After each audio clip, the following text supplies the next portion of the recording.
Number one of all law ever, the most important word you could ever learn is the word naturalization. Here I come. And I'm going to just clean up a few of these so that I can navigate this a little bit better. And then we're going to get into what is the definition of naturalization. Brandon, you go ahead, you knock my head clean off. Go ahead and knock it off. This naturalization word seems important. This is going to really just tear your poor little head clean off your body. Okay, this is like as good as it gets. Okay, go down to subsection A23. Hold on to your hats there, bucko. This was not in the first course. This alone is like, fuck the first course, bro. Like just this one, a lot of the information surrounding this word was in the first course, but bro, like this one piece of information just by itself on video 1 of the 2.0 course literally obliterates and crushes the entire first course. All 39 videos. No joke. This is the most important thing, like ever. Like ever. Okay? So really keep in mind, if there's one thing you're going to focus on this course, if you're listening to this in the background, I recommend you stop whatever you're doing in the background for this one. This is the most life-changing shit ever. So the term naturalization, and when real quick, and when I first learned this, I was walking around in like a daze for about 60 days. I couldn't even think. I didn't even know what my own name was for like 60 days. So if this one hits you harder than Mike Tyson and you feel like you're missing all your teeth and you're not sure where they went, trust me, that's totally normal. It took me 60 days to emotionally process this. So don't worry about that. If you just can't handle it and you're just zooming in your head and you're just spinning like crazy and you're seeing stars and duckies and everything else, trust me, you're not alone. It's a typical reaction to this definition. The term naturalization.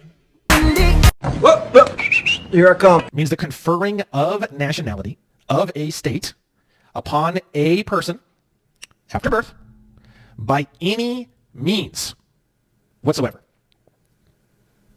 Very shocking. Most people are like, wait, I don't think I totally understand that. I kind of do, and like, what the fuck? Like, there's no fucking way that can be true, and blah, blah, blah. All these mixed reactions, right? Let's just read it a couple more times before we start to dig into it, okay? The term naturalization, this is 8 U.S.C. 1101, subsection A23. The term naturalization means the conferring of nationality of a state upon a person. Now you see the word person, you should be like, what is that? What's the definition there? Good. If you're thinking that while you're going through this, you're already doing great, and this course is going to be really good to you. If you weren't doing that when you heard the word person, that's not good.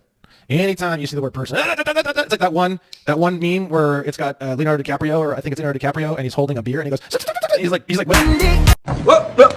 Here I come. And like pointing at the screen. That's what you want to be doing every single time you see the word person, individual, citizen.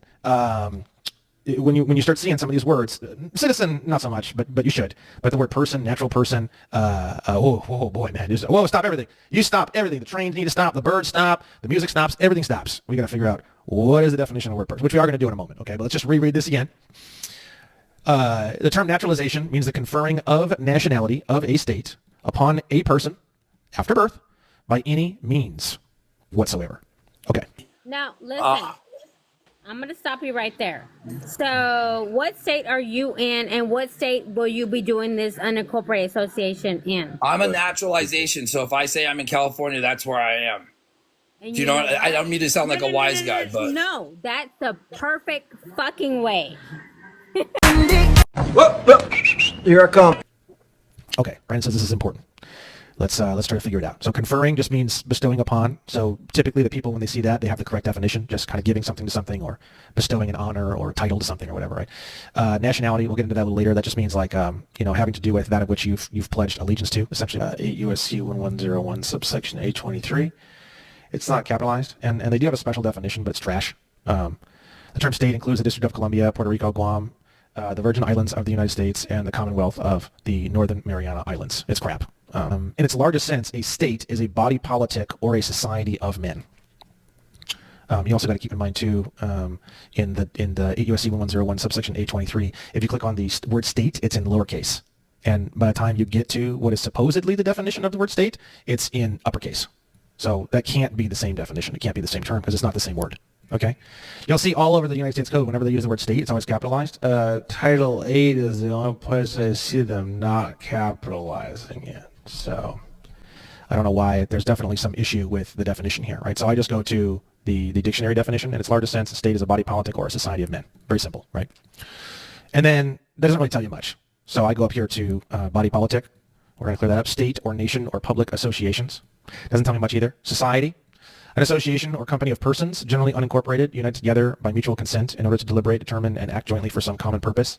In a wider sense, the community or public, the people in general.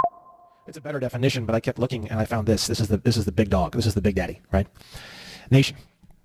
An independent body politic, a society of men united together for the purpose of promoting their mutual safety and advantage by the joint efforts of their combined strength. But every combination of men who govern themselves independently of all others will not be considered a nation. A body of pirates, for example, who govern themselves are not a nation. To constitute a nation, another ingredient is required. The body thus formed must respect other nations in general and each of their members in particular. Such a society has her affairs and her interests. She deliberates and takes resolutions in common, thus becoming a moral person who possesses an understanding and will peculiar to herself and is susceptible of obligations and rights. Okay.